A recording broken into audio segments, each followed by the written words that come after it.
Welcome to 95.7 The Game. We're talking about the Warriors. They beat the Orlando Magic last night. What was it, 101-93? I don't even know the score. They won by 8. Draymond ejected 4 minutes into the game. We talked a lot about Draymond Green. We'll continue to talk a lot about Draymond Green. Other Warriors stepped up in a big way. But Jay Williams, former Duke star, and the I'm just watching Curry right now kicking chairs after the win. And then I'm hugging Dre. Yeah, it was a very short hug. Very short hug. Anyway, Jay Williams brought something up. I haven't heard it yet. I think it has to do with Steph Curry. But I'm all ears because this is one thing I do feel strongly about. Take a listen. I'm getting texts from people that I really value their decision, right? High-level people. And what these texts are reading is, well, how about the leadership of Steph and Curry? That's where these conversations are going. And in my brain, right, processing information, Molly. Wait, what do you mean? How about the leadership of Steph and Curry? They're calling Steph out? Yes. Oh. Right? For him not controlling Draymond. So in my brain, the way I process is that it's because I know Steph. I spent time around Steph. We were talking about this during Get Up. We wish we could have a camcorder in Steph's car, right? Yeah. Like all the things that Steph would be saying to his wife and how he's frustrated about it, because he's one of the most competitive dudes you'll ever meet. No doubt. Draymond Green is diminishing the ultimate legacy of how people are looking at the leadership of Steph and Curry. All right. Wow. Well, that may be true. That may be true, Jay Williams saying that. Is it fair, though, Steiny? Because you can't control a grown-ass man of this magnitude as demonstrative as Dre. I don't think so. I mean, nobody's controlled Draymond Green. Put Steve Kerr in there. Actually, you know what? There may have been one guy, Tom Izzo. Maybe he was able to do it. Well, see, what if I told you he wasn't Dre then, though? Well, I don't know. But I do know that, listen, we can talk about what kind of leader Steph Curry is. Is he a great leader? Is he a so-so leader? Is he less than that? You can't. I put 0.0% of Draymond's behavior on Steph Curry. What's he going to do? What's Steph Curry going to do?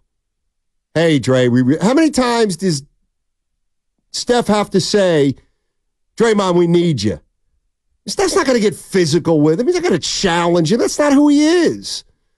Like, this has nothing to do with Steph Curry in my mind. And if you want to say, well, Steph wanted him here. That's where I was going. Did he?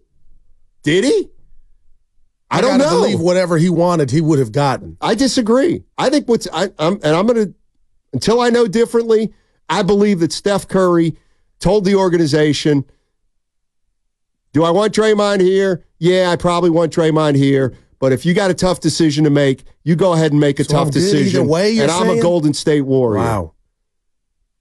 I think it's more than that. Steph Curry felt snookered again last night. That's the bottom line. He got to sell me. These guys get promised stuff by Draymond Green, and Draymond can't deliver. Like, I am sorry. I put 0.0 blame on Steph Curry's leadership. You can't lead someone like Draymond Green if you're Steph Curry. You just can't. What can he do? The Niners traded Charles Haley to Dallas because they could control him. I mean, maybe instead of talking about Steph Curry and whether what kind of leader he is, maybe we should start saying what kind of a guy can't be led by Steph Curry. Wow. Why is Draymond the only guy that Steph can't lead, if you want to look at it that way? So, I don't know. I mean, here we are again, and they play Charlotte on Friday. And he'll be back? Let's go to Mike. Mike's in Oakland. What's going on, Mike? How you doing? Hey, everybody. Good to talk to you guys. Yeah, got a good conversation going here. Thank you. Several things I see, man. There's several things I see. Okay, so this is one issue I see. Steph Curry's getting the blame, but he's not the coach. That's one. Two is Curry was so frustrated because they know we need this game, and Draymond is what helps Steph tick. Steph struggled all night because he didn't have a man like Draymond who finds him, sets the screen, makes his day easier. Steph Curry had a rough night, and that frustration was, damn it, Draymond, I'm tired of having nights like this because you can't control yourself. That's what that was really all about, man. He needs Draymond. So. We all know that. That's the issue. And Draymond, if you're listening, brother, please, man, stop with the antics, Draymond. Control yourself. Hold on to your cool, Draymond, because we need you to be here because we can't win this without you. You make it easier. You are our captain. You are our man. Please, Draymond, control yourself and set a good example for your kids, man, because this is going to come back on them, and they're going to act like you are, and they're going to be out of control. So stop it now, Draymond. That's my thing. Thanks, guys. Yeah. Thanks, Mike. Yeah, I appreciate you too, Mike. I was going to ask Mike, do you think he will cut it out? I'll ask you that. Why would you think now? If you got suspended, I don't. You kind of you're through the season out of whack with what you did with Gobert, Steiny. I'm done trying to. That's like me with Wiggins. If anybody's out there thinking there's nothing to see here, this is the first for me. Super chat donation $4.99. Just a donation, nothing to say. Really? They just love the show. Shout out. Where do Hector the proceeds go? Oh boy, into the Odyssey coffers. Well, there we go. Same place where the money for the sweatshirts goes. Can we send it to Old Ship? Oh, yeah, no, right? Can we send it to the ship? Oh, boy. But you don't really believe that. And what? I believe. What don't I believe? He won't change. I don't think What if this were a playing game? This would be like the 1906 earthquake. Well, you keep getting me on that one. But you know what I mean. Like, come on, man. You got to get it together. Stop comparing him to Dennis Rodman. Rodman didn't get kicked out. Stop comparing Draymond Green to Dennis Rodman. Draymond Green's been suspended or ejected 21 times. Second most ever. Rasheed Wallace. Dennis Rodman's was ejected 12 times. Oh, man. He's not Rodman. Yeah.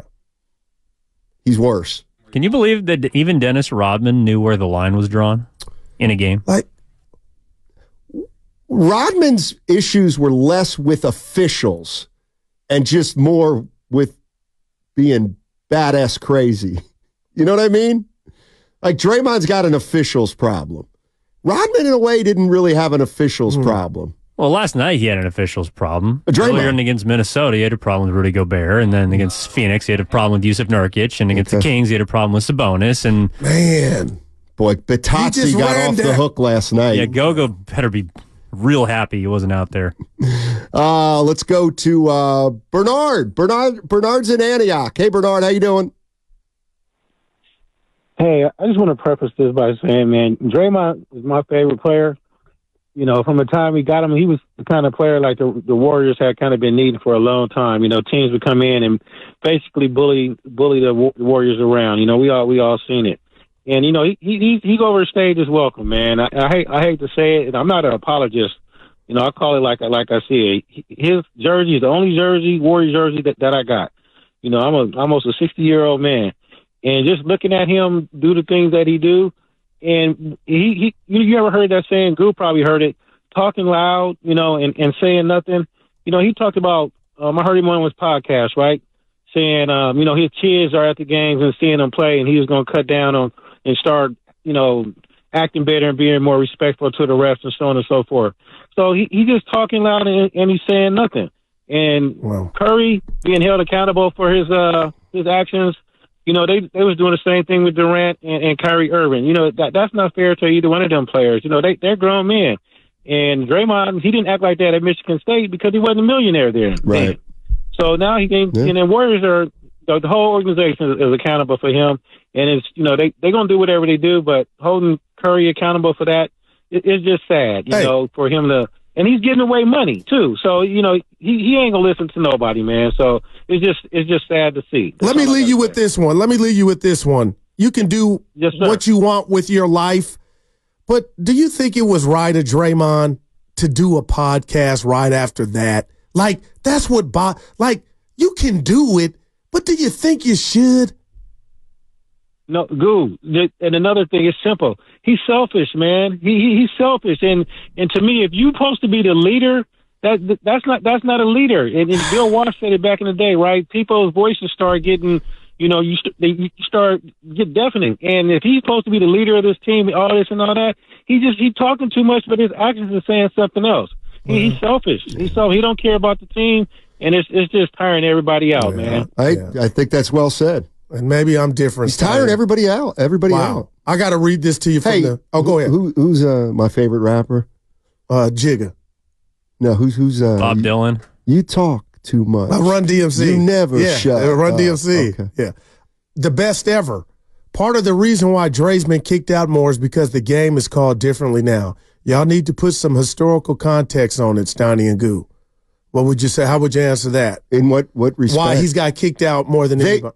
The reason he's been kicked, first of all, I don't get it. He ain't being kicked out. What's he saying? He's saying like back in the day he wouldn't have been kicked out. Back in the day he would have been punched by now. Well, there's no man. I'm a by an opponent probably. No doubt, man. No, I don't know. I don't know about that. I mean, he's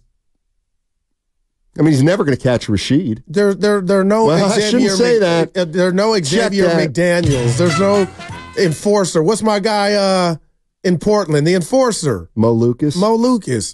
My mom used to like him. He's from Pittsburgh. You know? Went to Shenley High School. Shenley. Saw him play in high school. He was a bad dude. That's a fine. You know what that is? That's fine. That's what it is. It's fine when I do that. Oh, boy, we got action. In case you're just joining us, we're talking Warriors. They beat the Orlando Magic. And kept their the 10th. 101-93. Yeah. Stayed in 10th. Who was your, outside of Wiggins, who would you give the game ball to? Because I'm giving it to GP2. Steiny, he was playing his ass off. Blocks. Shouldn't they do that every night? Well, you know what? Real quick, there could be a dynamic of everybody knew they needed to just take it to another level because they were without two guys. By the way, guys, so we heard from Tim Legler about how he's viewed Draymond now, doesn't want to even mention the fact, first of all, that he is what he is to the organization because of his actions. Well, another NBA player that's more recently removed from the game weighed in by the name of Lou Williams. I like Lou. Lemon Pepper Lou. Yeah. You want to hear what he had to say? I almost want to guess first. Okay. I got to believe Lou in his own ways on Team Draymond. I'm with you, too. And I love Lou, but might surprise you. Here's what Lou. he has to say. I've been an advocate of. Oh, no. My things aren't working. 1 sec. Steiny, I can't hear. Okay. It's not on. Oh. We're having a little issue. We'll fix it. We'll fix it. In the meantime, let's go to Dale in Cupertino. I got it. Hold on. Hold on, Dale. Dale, hold on. I've been an advocate of Draymond. I've defended. I've said if my enforcer is going to be an enforcer, I want him to be himself at all times. I'm going to scale that back a little bit because, you're getting to a point in the season where these games are important. And it shows in Steph Curry's reaction. He was emotional about that because it means so much to this organization to continue on, and Draymond is a big part of that, and he got to start carrying himself like that. Obviously, he knows that, but when you're getting kicked out of the game 4 minutes in, this is detrimental to what you're trying to do. Now it's being disruptive. So I didn't like that. I didn't like the public display of frustration that it put Steph Curry in a position to show, in a position that it put the Warriors in. Even though they got a big win, I didn't like it. Wow, man. Lou Williams. Wow. Former Sixth Man of the Year 19 times. He's probably got a few of them. I got to believe he's got more than one. That was Lou Williams. And what if I told you and Evan, I don't think the win superseded Curry being bothered by the emotion that he was overcome with? Now, the story of the game was Draymond Green getting ejected after 4 minutes and Steph Curry literally in tears. Wow, man. And then hitting a dagger and kicking chairs over. That's, to me, was the game last night. Okay, now what does that mean? Well, Draymond got kicked out again. He got ejected. He was in the wrong. And what I saw from Steph Curry was a guy who is just absolutely, positively sick of it. You are man. And maybe there's some self-loathing there with Steph. I'll allow for that, meaning that he feels like he bears some of the responsibility because he's been such a Draymond advocate. And by God, Draymond's schnookered him again and put himself before the team. That's what I saw with Steph Curry. So I don't necessarily think this is over. I'm not saying there's going to be a blow up or something's going to come to a head, but okay, Draymond Green. The league's either going to look at that again last night and say he made contact with an official, maybe he needs to be suspended a few more games, or he'll be in the lineup Friday. But I don't believe if he's in the lineup Friday, that just, it's okay. We move on. No doubt. I believe there's always ramifications, even those we can't see. Can you respond to the best ever? Because I feel like I've done this 20 times today and it's not sinking in. This is him on the First NorCal Credit Union YouTube chat. No one is talking about the win. Everyone is talking about Dre's ejection and Steph crying or Steph being emotional. But that's what we're talking about, the best ever. He robbed him of that moment in a sense. Thank you. And then, oh, by the way, I'll do a podcast to talk about my actions. It's almost like content. Like you're benefiting from, like you need to go sit in the corner, take a play off. But yet you go record a podcast. Man, maybe I'm as old as my kids say I am, man. I guess the other thing I'm wondering is because there were a couple things that hit me. Obviously making contact with the official, then the relentlessness in the official's face, then Curry's reaction after they won the game, then Draymond hugging Steph after the game with the night-night, then Draymond doing a podcast after the game. I mean, there's a lot going on last night, and unfortunately, it's all dominated by Draymond. Let's go to Brian's in Pleasant Hill. Hey, Brian, what's going on, buddy? Hey, how you doing, guys? Doing well. Quick question for you. So I had an opportunity to watch the game last night, and Andrew Wiggins was absolutely dynamic. I mean, we're talking 2022 playoff vibes. I'm just curious what you guys think of what if Andrew Wiggins was to bring the ball up the floor? Like, obviously, he's not going to be the ball handler that Steph is, but just to get him engaged and just get him to see the floor in a different way and just keep him engaged. What do you guys think about that? I like it, but what would Draymond then do? Or that could happen when Draymond's off the court, but I like that. Sure. That's not how it's ran, though. Priest had some points, Donnie. Like, Steph loves getting that ball from Dre, and that's his job. I do think there's a I mean, Curry said they ran the offense through Wiggins in the fourth quarter last night. Yeah, he said it right. And my question is, Wiggins was giving it to him. Okay, and that's fair.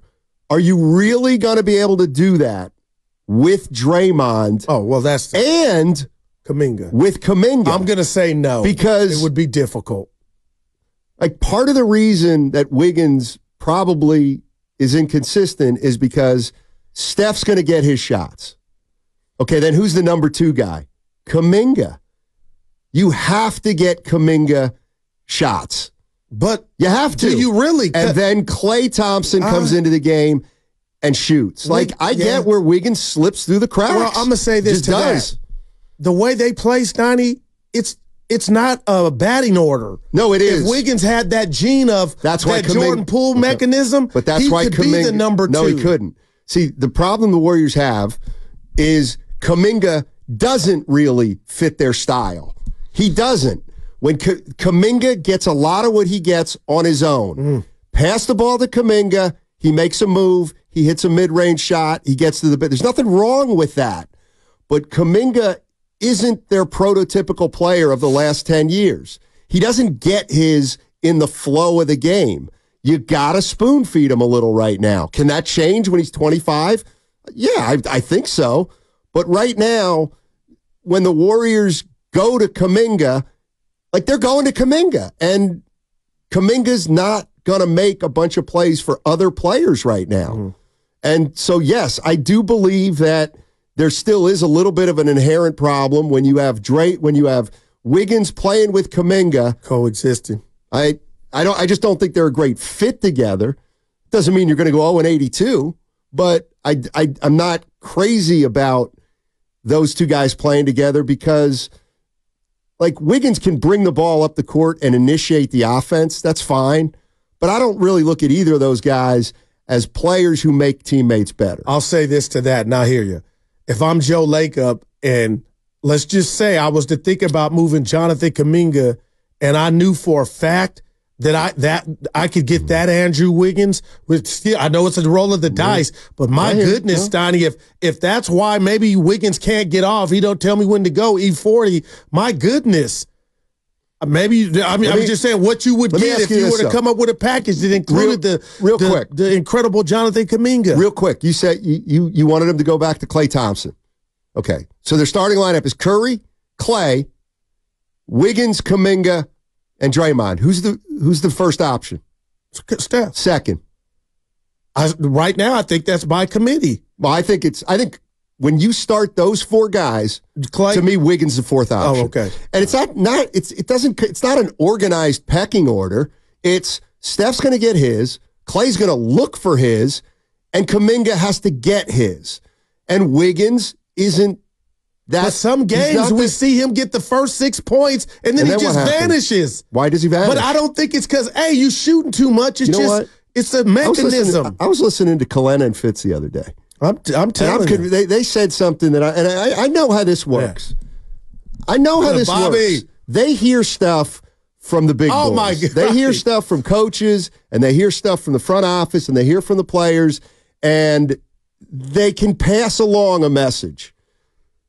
And I'll be darned if Kalena Azubuike didn't say, it's one thing to say, let's get Wiggins going, but then you have to actually try to get him going. And sometimes they want to go to Wiggins, but they just don't stick with Wiggins long enough. And so it's hard for him to be, okay. You know what he's saying? He's saying they haven't really tried to get Wiggins going. Why? Because they don't really have any players who can get Wiggins going outside of Steph. And who's more aggressive offensively, Kuminga or Wiggins? Well, Kuminga. Exactly. Like if you when they're going, where are the shots going to fall? If you have 100, those four guys, if you have 80 shots, Curry's going to take 20 plus, Klay's going to take high teens, Kuminga's going to take 15, and you know who's left with the 9? It's Wiggins. It's part because of his personality. It's part because of the guys he's playing with. So I kind of just really took what Kalena said there and thought, you know what, there's a little more to this. How do you get Wiggins going? Because it feels to me like what those guys were saying on the broadcast was it's just lip service. If you say it, you actually have to try to go out and do it. Because he was coming downhill last night. He knew what he wanted to do. And they were missing their primary ball handler in Draymond Green, and they were missing their most aggressive scorer in Jonathan Kuminga.